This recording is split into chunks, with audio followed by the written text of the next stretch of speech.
Hello gamers, and welcome back to another special episode of Solo Spelunking. And now you're wondering, it is Monday evening and usually I do like a midweek and a weekend video, so why am I doing a video now? What is it all about? Well, as you might have heard or not, starting today, it is Kraken Week. So what is Kraken Week? It is an open invite collaboration that well-known YouTuber Ginny D and Pointyhead came up with. And the name Kraken Week is basically a play on Shark Week from the Discovery Channel. And the theme of this week, which is from July 1st, today, until the end of the week, including Sunday, so July 7th.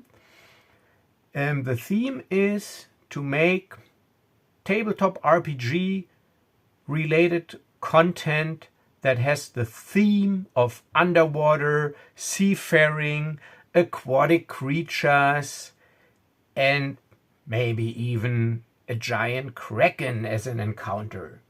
So when I heard about this, I figured, well, this would actually be pretty funny to participate.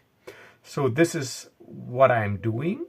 So this will be my Kraken Week interlude adventure series where I will be playing a seafaring themed adventure. And for a nice little change of pace, I decided I will not place this adventure in a fantasy realm like Faerun or a Dungeons and Dragons world, but instead it'll take place in our very own world in the 1680s in the Caribbean Sea. And those of you who remember the computer game Pirates by Sid Meier, so this is a map from that game. It was a very funny game. It was the first game, or one of the first games I played when I got my very own computer at the age of, I don't know, around 11 or 12. It was a Commodore C64 at the end of the 80s, and it had like 64 kilobytes of RAM, and it had these flimsy floppy disks. And one of the great games, which had astounding graphics for its time, was Sid Meier's Pirates. And so I am placing this adventure in this time period and this world and our world in the golden age of piracy, the Spanish Main, the Caribbean Sea. But of course, because it's an RPG and a little bit, still a little bit fantasy flavored, it'll be a little in the pulp direction. So it will feature some supernatural elements, as you will see, but it will be mainly our world. And the system I'm using for this is again TinyD6, because I figured I want to showcase this system now alongside my D20 system. And because there are lots of variants out there for TinyD6, and there's also a Tiny Pirates variant, which is really funny, but I have to admit I didn't use it by the book because I don't want to get into the nitty-gritty detail of naval and ship combat here.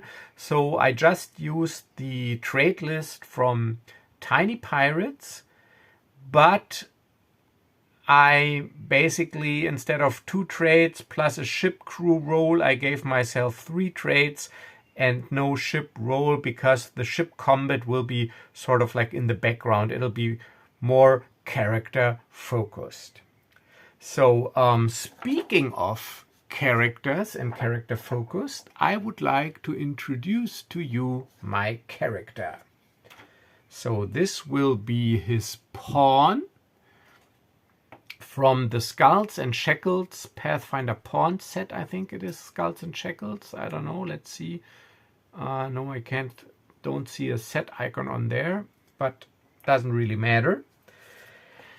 And this is him in all his beautiful seafaring glory. So meet Don Diego de Vega, exiled Spanish nobleman who was exiled from his noble family in the Spanish mainland. And this is also his background. He's a nobleman. So why was he exiled from his noble family? Because one of his traits, and this is where the supernatural aspect comes in, one of his traits is spell touched. And this is like the tiny D6 way of handling magic. It's like a simple free-form magic system where you can generate minor magic effects, almost like the prestidigitation cantrip, or I don't know how it's pronounced, from D&D. And you can also make like minor magic bolt attacks with a standard test. And so I figured when I was a young boy, a young man growing up, the spell touched ability manifested itself, and I wasn't really able to control it by then and didn't really know what was going on. So spooky things sometimes happened around me, which happened unconsciously. And of course, because of this suspicious time, people or my family thought, I might be possessed maybe by a demon or a madman, or some strange witchcraft is going on, or that I'm cursed.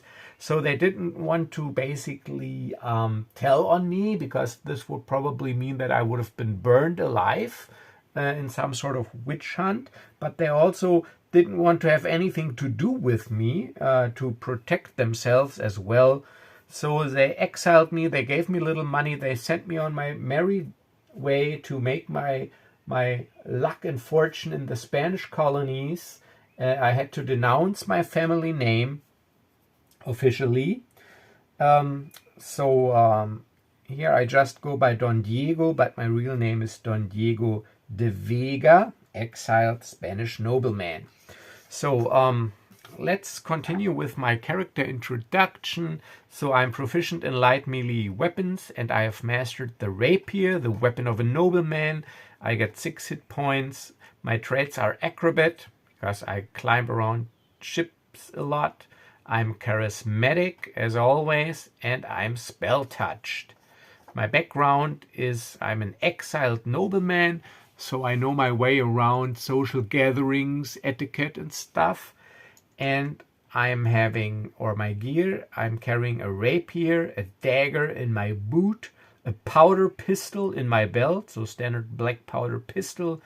I have a seafarer's belt, which is my adaptation of the adventurer's belt, and as you know, never leave home without it, and a weatherproof cloak, and of course a wide-brimmed seafarer's hat to protect me from the weather and the sun. And our story begins, and this adventure will be called The Eye of the Kraken. Who would have thought that? And our adventure begins in the lovely seaside port of Santa Catalina in the Caribbean Sea. And I'm in a rundown and dirty tavern in Santa Catalina. It is a filthy, rundown watering hole where the rough seafarer crowd is hanging out. And I was a little bit unlucky on my last voyage, so I hired on as a crew hand, but I was basically ripped off. So they just basically marooned me here in Santa Catalina. They didn't leave me my pay, so I only got a few doubloons in my pocket. So I'm sitting in this tavern with my wide-brimmed hat, my seafarer's belt, and in this tavern, as you can see here on this picture here, there's an old captain, it seems, at least from the attire he's wearing, and he looks as if he is really drunk. and he also looks as if he is not a stranger to drinking, if you know what I mean. And he's basically just sitting there in the corner with his bottle of liquor at his table, his weathered skin, and I can see him looking over to me, and I'm sitting there with an ale on my table and playing around a little with my knife, carving a little in the table, making some carvings in the table, as the supposed captain addresses me. "Hey, lad, get over here." And I look up, and polite as I am, I walk over. "Well, what can I do for you, good sir?" "Well, lad, you can start with telling me your name." "I am Don Diego at your service." "Don Diego, huh? That is a fine name. I've seen you in port here. You know, Santa Catalina is a small port town. I've seen you in port. You are a seafarer, right? A dockhand." "That is right. I'm well at home at the seas. So why do you ask?" "Come a little bit closer, my lad. I don't want to yell. What I'm about to tell you is a well-kept secret. It has been kept for decades." Now you got me interested. So please, go on. What is it? "Tell me, lad, have you ever heard of the Eye of the Kraken?" The Eye of the Kraken? This sounds intriguing. Well, I have to admit, I've never heard of it. "Well, the Eye of the Kraken," and his voice is getting quieter even.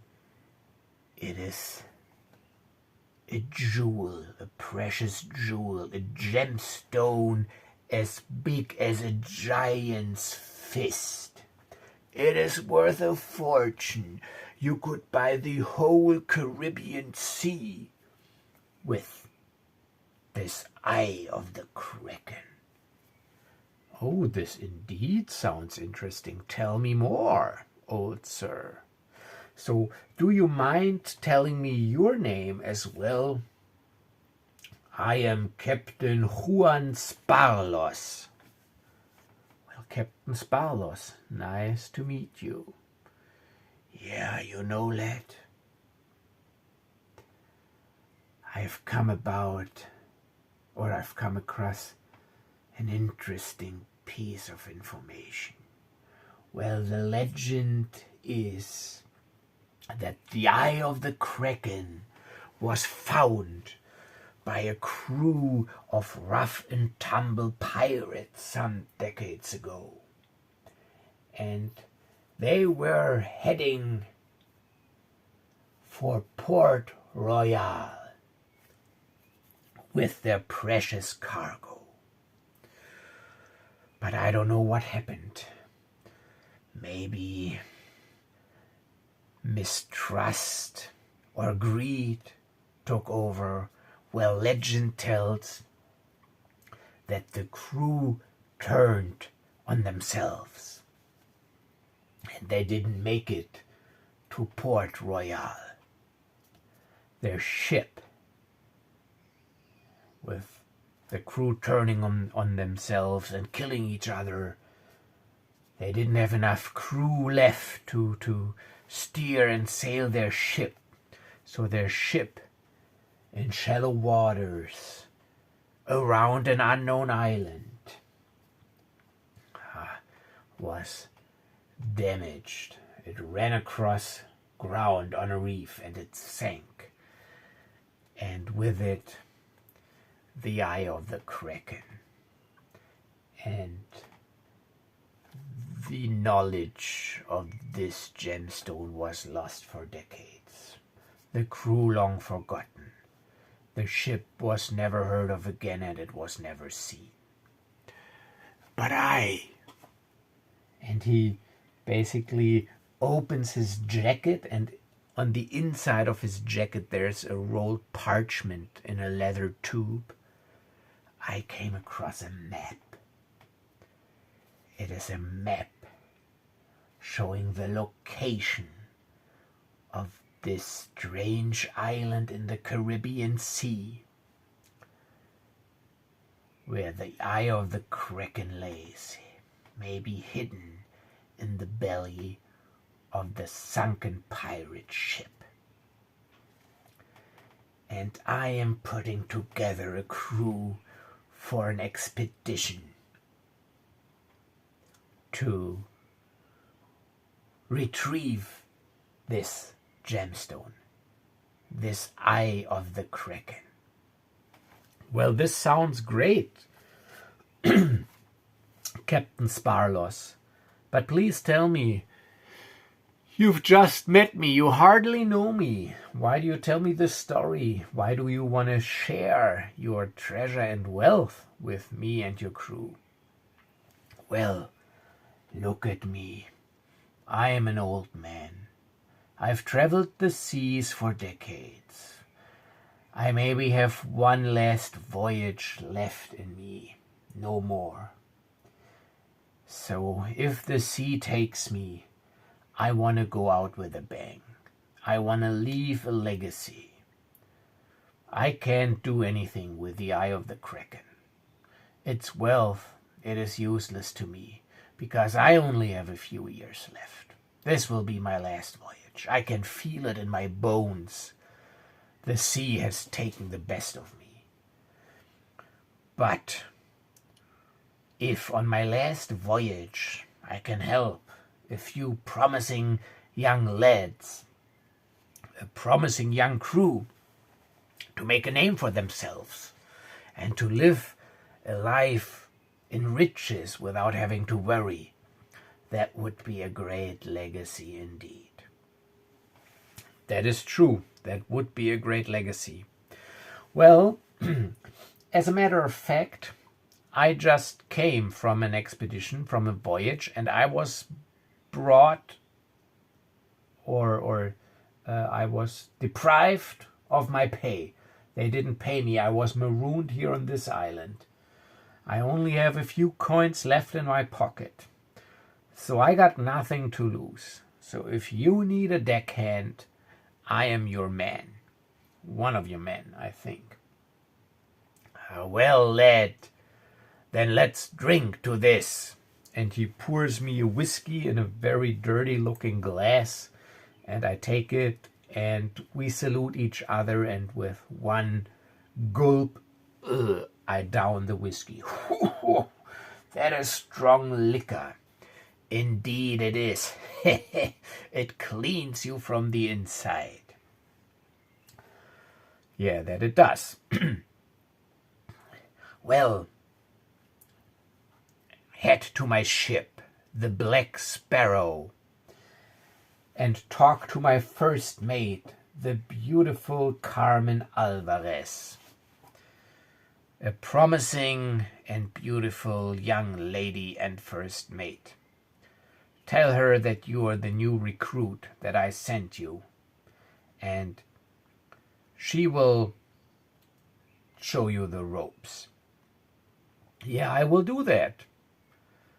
We will leave tomorrow by first light. Get yourself a bunk or a mat in the ship and get ready. Tomorrow morning it'll be off to adventure. All right then, tomorrow morning it is. So I leave this tavern and I head for the Black Sparrow, I think I said. I better write this down. So I'm Don Diego de Vega, and we have Carmen Alvarez first mate. We have Captain Juan Sparlos.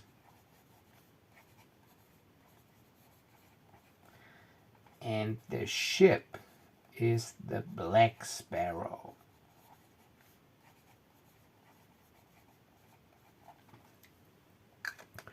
And I am in Santa Catalina. In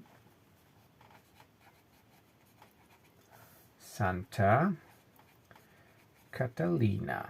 All right. So, yeah, so I head over to the ship and talk to the first mate, Carmen Alvarez. And of course, she's also good looking. This is her. This is Carmen Alvarez, the first mate of the Black Sparrow. And this is me, Don Diego de Vega. Looks like a match made in heaven. Haha. No. No, seriously. So, yeah, let me get her pawn out, because she will have a pawn as well, obviously. And her pawn will be this pawn right here. This is from the Skulls and Shackles pawn collection. It's Tessa Fairwind, but in our game it'll be Carmen Alvarez.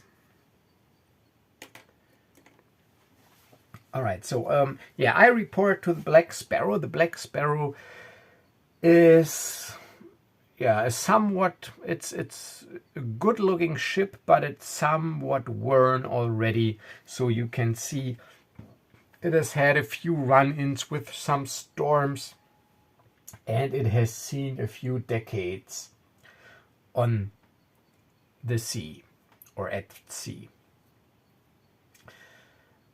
So she addresses me. So you are one of the new recruits, huh? Yes, that is correct. Captain Sparlos sent me. He told me to come to you, talk to you, and you will get me set up and settled in. Yeah, that is right. So, crew quarters are below deck in the middle of the ship. They're like these hanging mats. Yeah, get your stuff underneath one of them, and you gotta share it with another dude, and yeah, and then once you get settled in, you can report back to me. Well, I don't need much to settle in because I don't have much.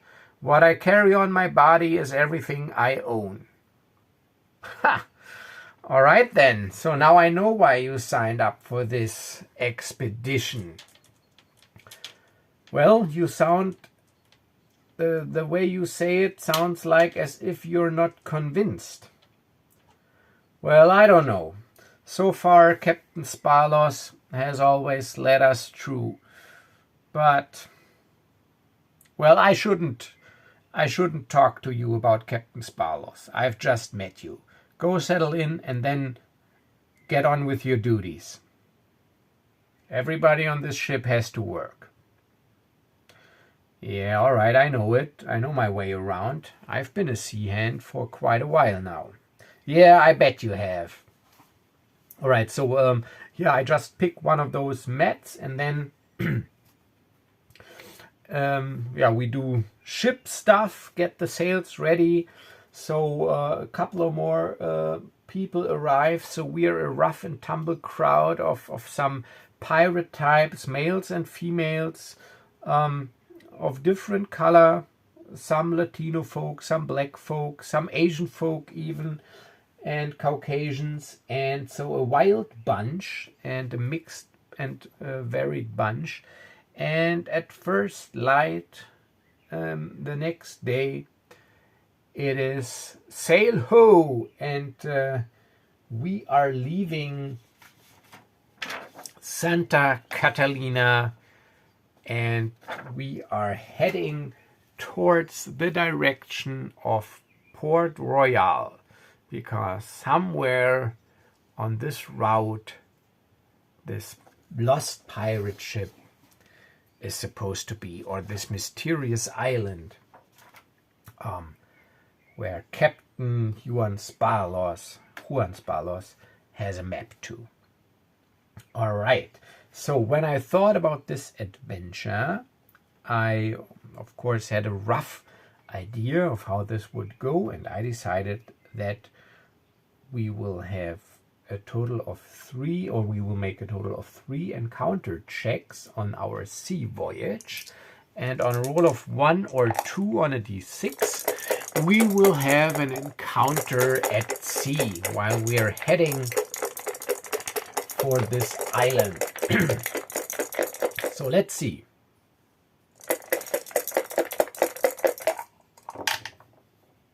Oh, look at this. 3 encounters. Worst case scenario.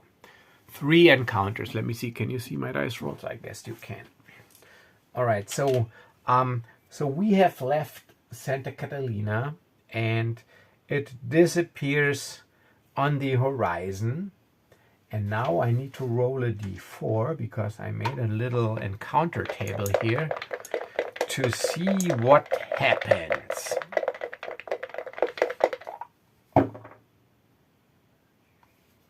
Four. Okay. All right. So we are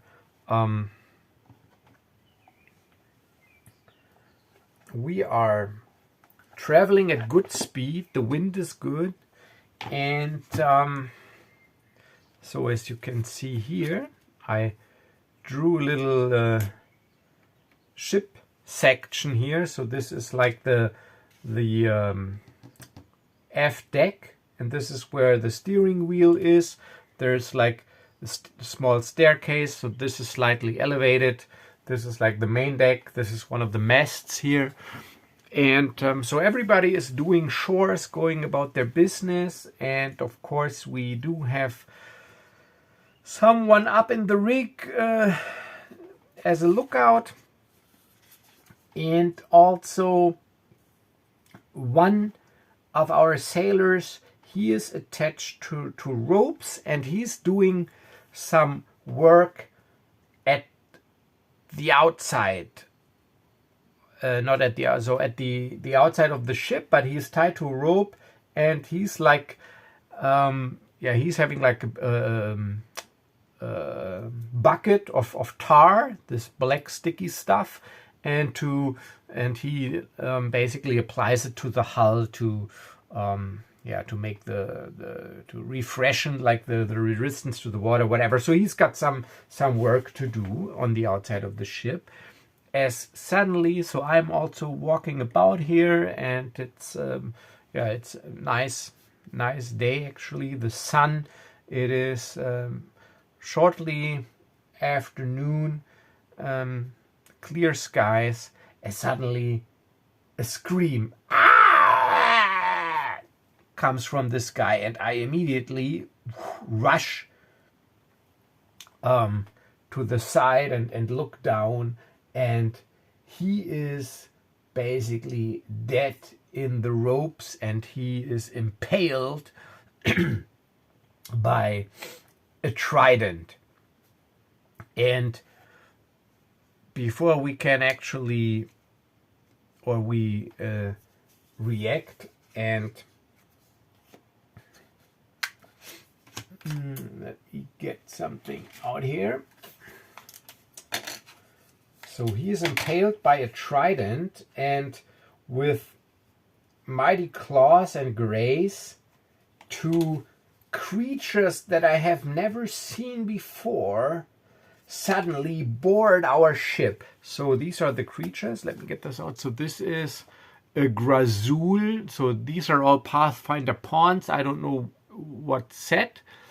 I just figure this is like some sort of sea troll. So he's got like a trident-like weapon and these fins. And also this guy here, it's a Scrag Savage. It's also from the Skull and Shackled set, which is a pirate-themed set. So I figure this might be also some sort of sea troll, because here you can see like these like duck feet, the skin between his claws to swim better, and also these fins. So I'm just calling these sea trolls, but we don't know what they are because we have never encountered such creatures. But as I said, there will be a little pulp also in this adventure. And how I'm going to handle this is that this guy, he will just basically fight off camera in the background with other crew members, while me and Carmen Alvarez, we are going to fight this guy because he just entered or boarded our ship, the vessel, and while he climbed up, he grabbed his trident from the dead guy so that he is armed again. Let me see, can you see me? I'm a little bit off camera here, so let me get one down. But we are actually pretty shocked because because we have never encountered such a creature before. So Captain Sparlos, he is in his captain's quarters below the steering deck. So this is where his quarters are. So he will not appear during this fight.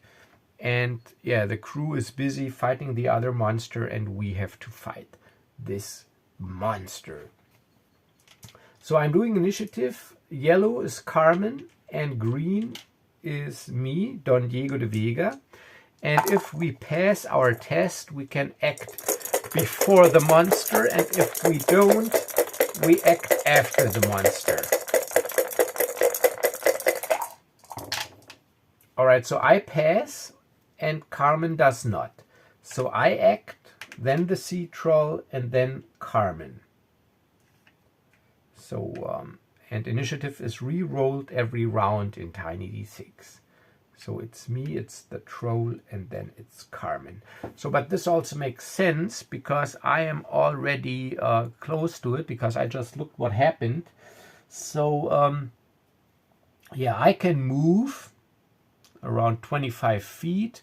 So you have two actions in Tiny D6. You can do whatever you want: attack twice, move twice, or do whatever. So I am a little bit farther away, so I can't attack from where I am, so I do need to move. So I will move 1, 2, 3, 4. And this is difficult terrain because stairs, it counts double, and your speed is only 25 feet in Tiny D6. So I can move up the stairs, but I can move with my first action. I can move up to here, and with my second action I attack. Now I flip myself like this, so to remind myself that I have acted. So everybody that has acted is turned around like this. I turn this guy around just to know that he's basically off camera. And now I attack, and because I've mastered my rapier, I'm attacking with my rapier, I can attack with advantage, meaning 3d6. Oh yeah, and I looked up the critical hit rule. So when you have all 6s, you score a critical hit, but I will do all 5. So if all show a success, but you can only deal a critical hit with a weapon you have mastered, and that means 1 additional point of damage. And the troll, he is a big threat. He has 8 hit points. And his weapon is a heavy melee weapon, which means it deals 2 points of damage, but he can only attack once with it. And as traits, just for fluff, he's got like aquatic, so he can breathe water and swim at normal speed. And he's an adept climber, so he also has the acrobat trait. But that doesn't really matter now for this combat, just for the fluff. All right, so aquatic and acrobat.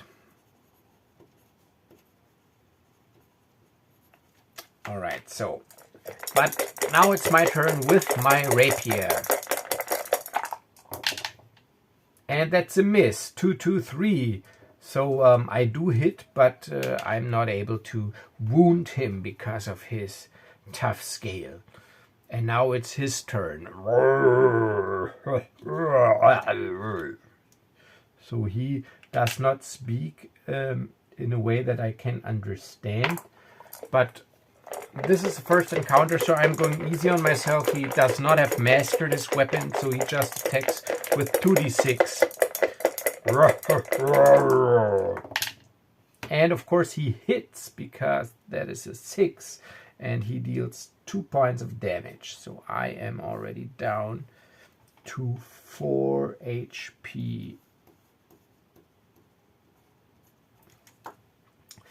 And he can't attack twice because he's got a heavy weapon. So as his final act, or an action, what he also can do is he can focus, which means the next time he attacks, it carries over from round to round. The next time he attacks, he will be successful on a 4, 5, and 6, and not only on a 5 and 6.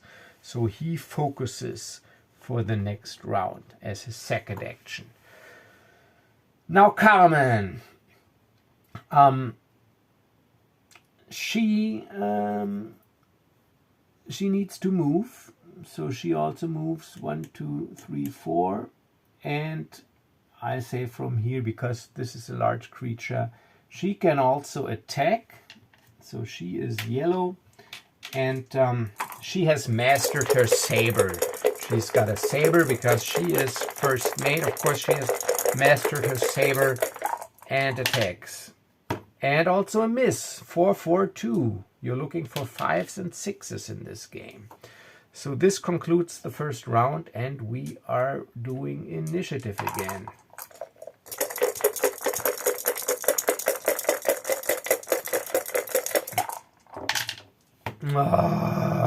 We both go after the troll because we both failed.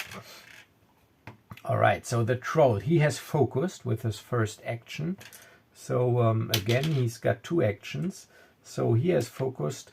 He again attacks me, and now he's successful on a 4, 5, and 6 because he focused. Oh, look at this. This would be a critical hit, but he does not have mastered his weapon.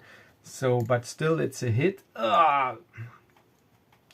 So I'm down to 2 hit points. So this can be over really quick. I need to do something now. And now he's got 1 more action left, and he will again focus for next round. All right, so Don Diego mastered his rapier.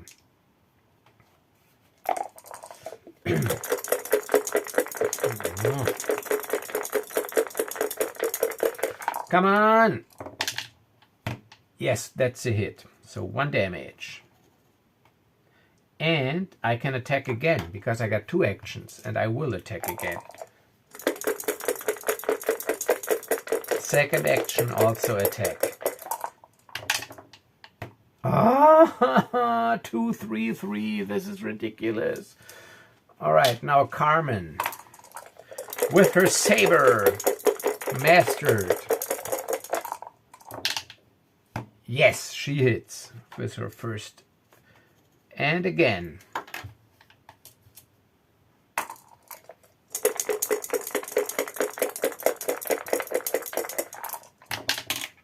This doesn't count, but it's a hit anyway, so it doesn't need to reroll.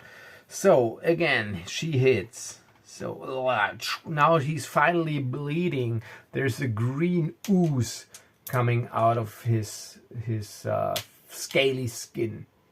So it is again initiative. Yes, I go first, and then the monster, and then you only, but it doesn't matter. So me first, then the troll, and then Carmen. So I attack with my first action. Yes, it's a hit. He's at 4 HP. And with my second action, now the question is, I move away. I do not want to stay in melee, because then I move away. So my second action will be a movement. There are no attacks of opportunity, and I also don't like them. So 1, 2, difficult terrain, 3, 4, 5. I'm moving up here. All right, so I don't really need this, but all right, so I have acted. Now the troll.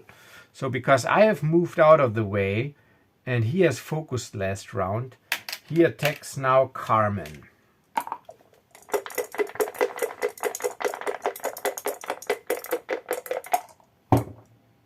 And he has focused, and it's a hit. 2 points. So Carmen is also down to 4. Every human has 6 hit points. And his second action, he can only attack once because of his heavy weapon. His second action he uses again to focus. And now it's Carmen, because she acts afterwards. So she moves down to have some more room. 1, 2, 3. And attacks. She has mastered her saber.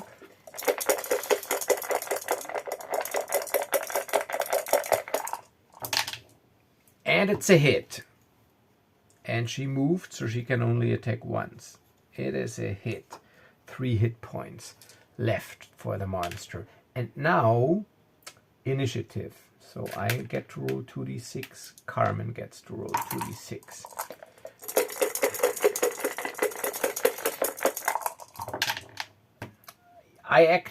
Carmen acts before the monster, and I act after the monster. That is good. So Carmen, she attacks with her saber that she has mastered. And we can take him out now. Yes! 655. That is a critical hit. All successes. Mastered weapon. That is 1 additional point of damage. So she deals 2 points of damage. 1 hit point left. So he shrieks as she, underneath his armpit, thrusts her saber into the skin up to the hilt, twists it around, and this guy shrieks in pain. And I forgot now, because of the cinematics, if this was her first or her second action. Probably was her first, but I'm not sure, so in doubt for the monster. So it's the monster's turn. He or it retaliates. Still focused, I think, from last round. Because this is what he always does, attacking once and focusing. Yes, 2 points of damage. So Carmen is at 2 HP. Second action again, focus. But now it is our turn. And this monster only has 1 hit point left. And what I will do now, this is why I moved away. Remember that I'm spell touched. And the rules explicitly state that I can make a minor magic attack, like an arcane bolt, which counts as a light ranged attack. It's a standard test with 2d6 and 1 action. I got 2 actions left. So from where I am, I concentrate and conjure a bolt of energy that I fling at the creature. Let's see if I make it. Damn, no, but second action. I'm looking for 5s and 6s. Second action. Fling an arcane bolt at the creature. Please. Yes, a 6. Haha. 1 deals 1 point of damage. That is enough. So 1 arcane bolt hits the creature in the chest, but the other one hits him straight in the head and explodes. His skull partially explodes, and green splatter is all over the deck as he slumps down. And yeah, and this other troll also goes down. I just rolled 1d3. How many crew members it killed?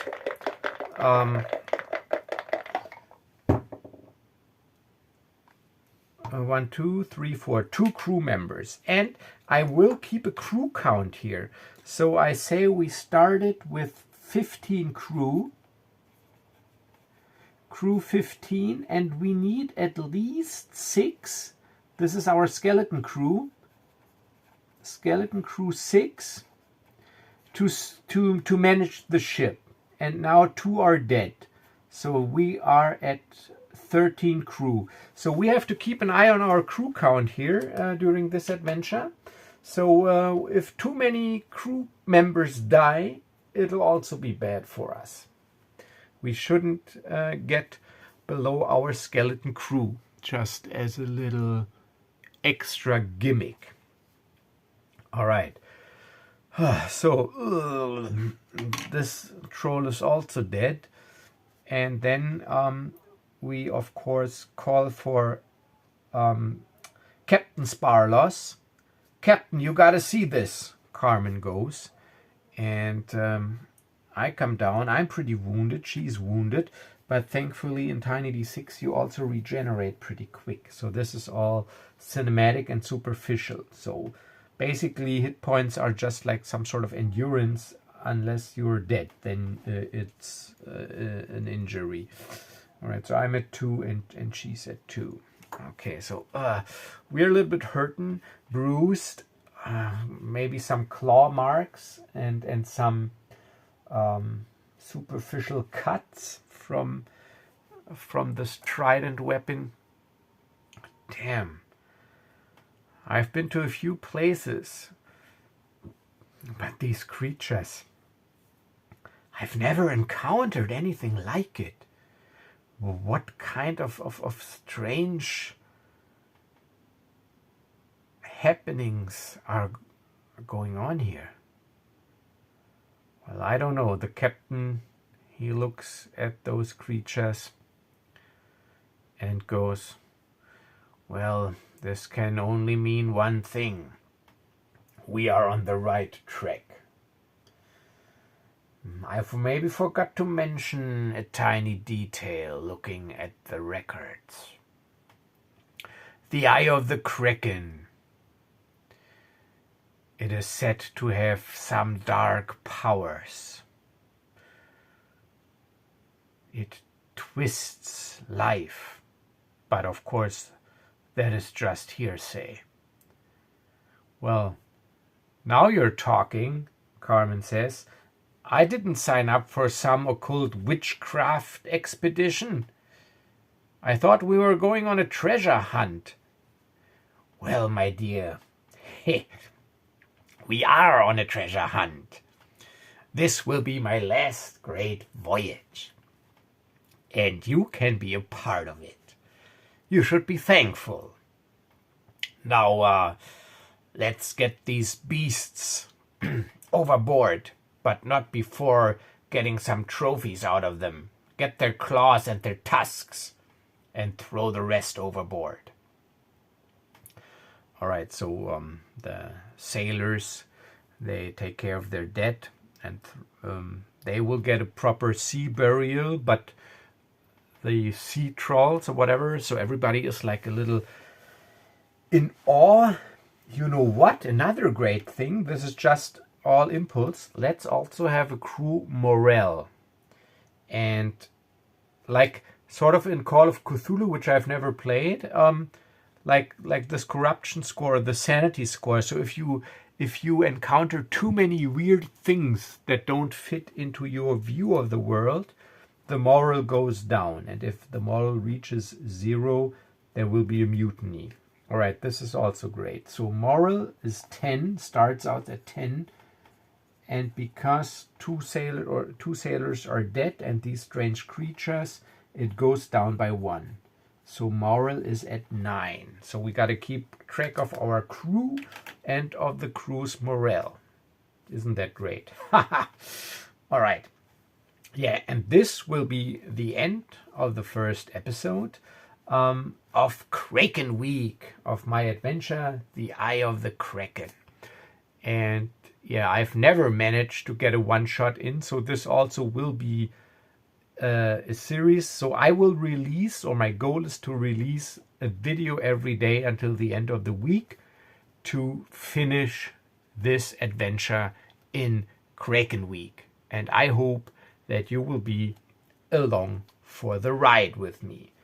And if you like what I'm doing here, please do like the video, subscribe if you haven't done so, and yeah, tune in next time, which will be tomorrow, probably, if all goes well, when I will continue my Kraken Week adventure, hopefully then with encounter 2 and 3 on my sea voyage to this mysterious island.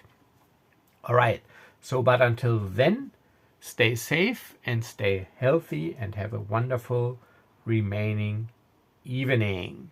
Bye-bye.